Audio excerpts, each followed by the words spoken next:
En Savoie, le canal de Ternu qui se jette dans le lac du Bourget se transformera en rivière sinueuse, un plus pour l'écosystème. Il s'agit aussi de mieux contenir les crues. Ces îles Sauzet, Cédric Picot. D'habitude, l'histoire s'écrit dans l'autre sens. Dans les années 30, la rivière de Ternu était transformée en un canal bien droit pour ne pas gêner les constructions. Ici, depuis une dizaine de jours, l'homme reconstruit la nature imparfaite pour mieux s'en protéger.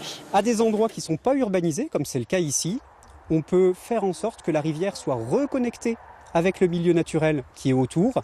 Et quand ça déborde, ça enrichit la prairie qui est à côté, ça lui redonne de l'eau et ça protège contre les inondations des infrastructures qui pourraient être en aval. De quoi s'éviter une catastrophe naturelle, comme l'hiver dernier sur cet autre affluent du lac du Bourget. Mais l'enjeu est aussi biologique. Pour l'instant, la végétation du canal de Ternu sert surtout aux castors. La faune aquatique ne peut pas en profiter, notamment les poissons ne peuvent pas pondre dedans, tout simplement parce que c'est hors d'eau. Et de l'autre côté, en milieu terrestre, toute la faune, comme les amphibiens, les grenouilles, les crapauds, les libellules, toute une faune qui aurait besoin de naviguer entre cette végétation terrestre et le milieu aquatique, ne peut pas non plus parce qu'il manque de transition entre les deux. Une rampe d'accès à plus de 250 000 €, impensable il y a 20 ans. Mais depuis les années 2010, les projets du genre se multiplient dans l'Aisne, le Cantal ou récemment dans l'Isère. Un vrai changement de mentalité.